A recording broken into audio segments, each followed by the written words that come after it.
directors of 8th floor who let us do these shenanigans here. They will be holding the Soho Biennial starting in September, running through October with 800 artists and several dozen galleries participating. Please come and ask the directors for more information. Thank you.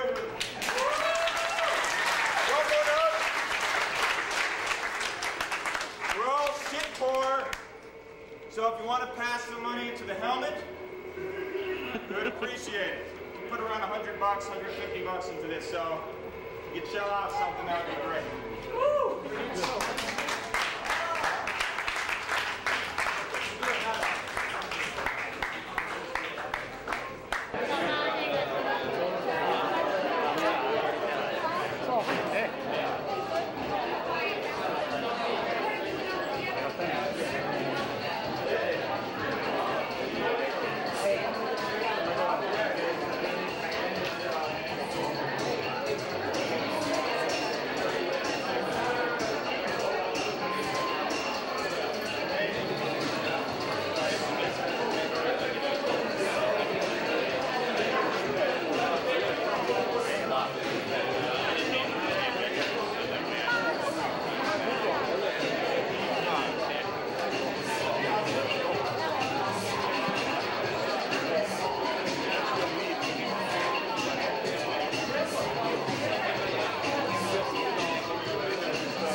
I was really impressed. I've known Dan for a while, and I had a good feeling about this going into it, and I was definitely really impressed with it. Great. All right, so next you.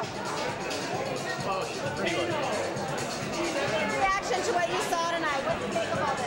I love Dan Green. He's one of the weirdest men I know, and that's like his greatest asset.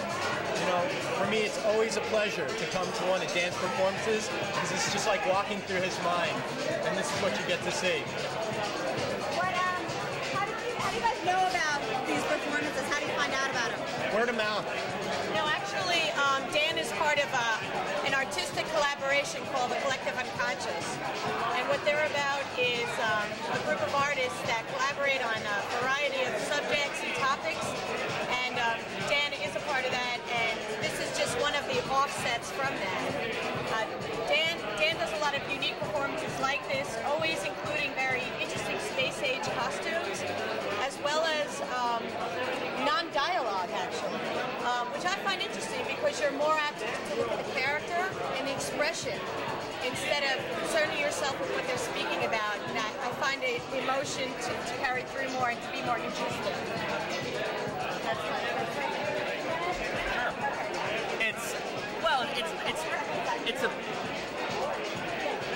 It's something like a post-apocalyptic renaissance, as it were.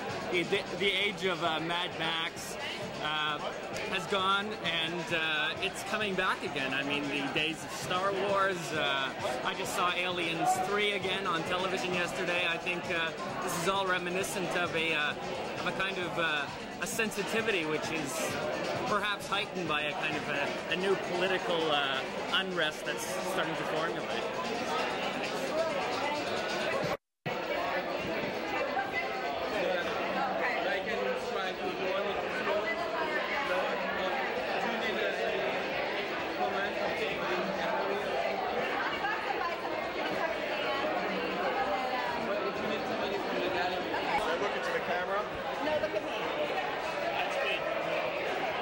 Just first start off by telling me a little bit about the performance that we just saw. What was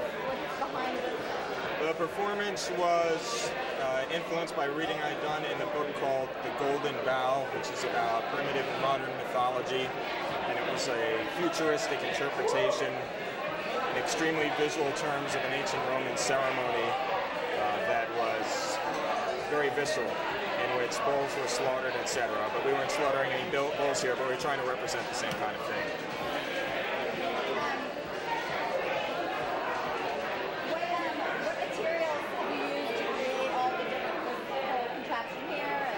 Well, the artist who used the materials in back of me utilized mostly trash.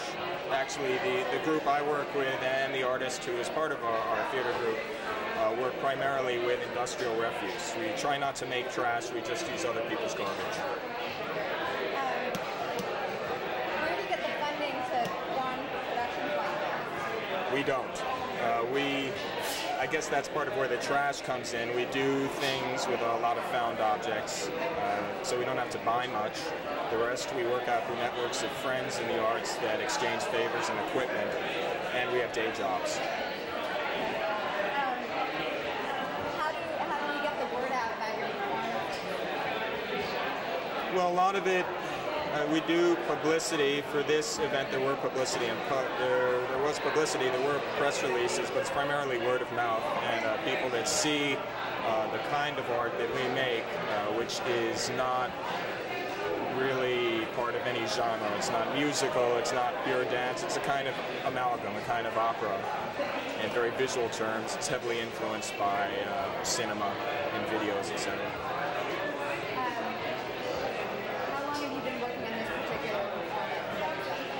Around 6 weeks, with a week of sleepless nights in preparation. This kind of performance, would you like to see this become a huge commercial success, or is it more sort of a labor of love that you just want to, keep sort of on a smaller level?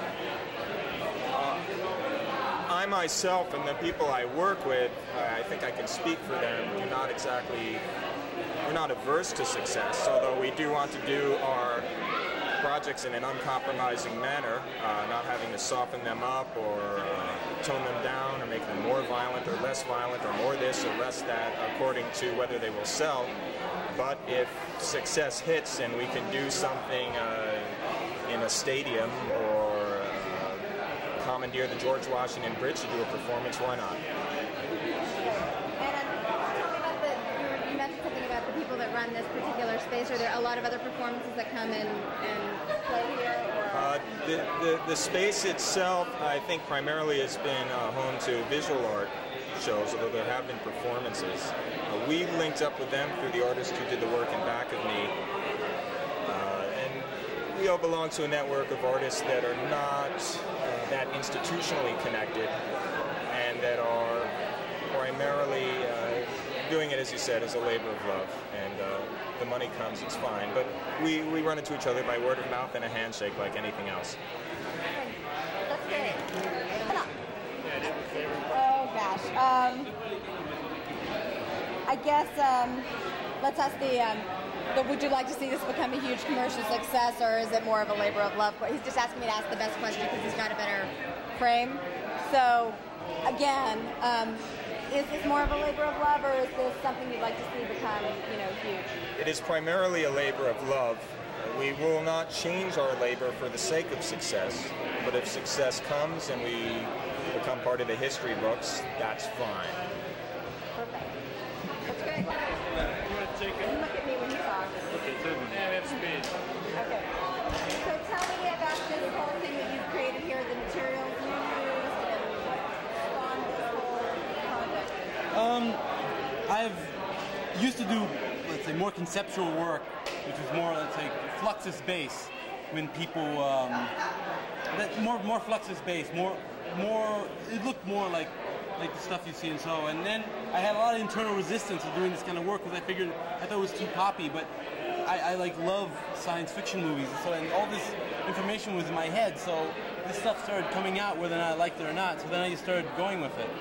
And then it grew to this. It started out with smaller pieces, then it just grew and grew. All these are just found objects. Like these are just, we just scour the city and find objects. And it was funny, when we bought the meat, it was like the butcher was complaining, this is illegal, we can't sell the waste products. And we'd experiment finding all these techniques to make these kind of things. Like, we treat it in bromide, which is waste developer fluid, which is really toxic. It makes it completely inedible to anything, and acts as a curing agent. Just different things, like just different found objects. Like, we're really good scroungers, because if we needed to pay money for all this stuff, we wouldn't exist. We just wouldn't be able to do this stuff. And same with the collective. A lot of the things we just use a lot of stuff we find just because that's the cheapest way to go. Just not because it's any political agenda. It just happens to be the best way to get something done. I mean, we've all worked in fields similar, like me, special effects, or doing things like that, but it would take years and years before you'd have enough experience where you actually get to do something interesting. I worked for a special effects company, and all they made me do was drill holes for like a week and a half.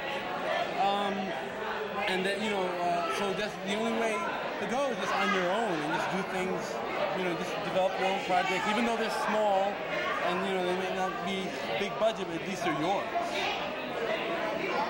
Why don't we some shots of some shots for cutaway? And that's all been treated in bromide, and this is a pig's jaw that I've glued together and make the upper jaw, and this was a mannequin that I cut apart following the form of the torso, following the muscular forms, and then reattached it and spread it apart to increase the proportions. And these are just plastic tubes that have been melted and put in different positions. That it's meant to be in a state of not completion. Like, that hand is already finished, and it's essentially to be a cyborg, a dead cyborg in an operating room or in a lab, and it's just sort of like I guess it's reaction to all the getting in all that information. So it's got to come out somewhere.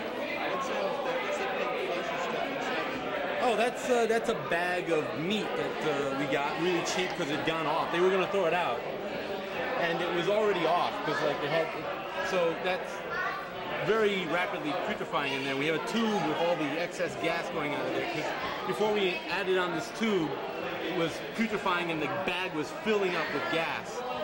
And it was like, you see, it's still, even the gas doesn't go out very much. And the methane gas that developed is leaving the gallery. It comes out. It's just all sorts of things. Like I like also using found out, but disguising where they're from. Just like there are things like in here, like construction helmets and hubcaps parts, and but you would have, I'd have to point them out to you for you to realize what they were. Also, automotive parts, just everything, just scrounging. After the barbecue on the 4th of July. Well, my friend Mark Hungerbeer, one of the artists in the show, had this 4th of July barbecue, and he left that, after the barbecue, left it on the roof, the roasted pig. And then nature took its course, and it really got really bad, really bad. But then we developed a way of being able to make it so we could have it in the same room and people would still be nice to us by just dunking it in like wood glue, and just really thick. It was dry, we got it dry, the sun dried it out, but still really stank, so we just dipped it in like a huge compound bucket full of glue, like 3 or 4 times repeatedly. First time we dunked it, it made it from absolutely awful to like just bad, and then the second is from bad to like don't go near it, and then like third time is don't put your nose, and the third time it was like don't put your nose right up against it. So we figured that was good enough, and then it's sort of like hanging there as though like some sort of ID, in a sense, This is just me and the rest of the collective will be doing more when we have larger budgets and more time. This will be more see more fruition, I guess. Do you have any other questions?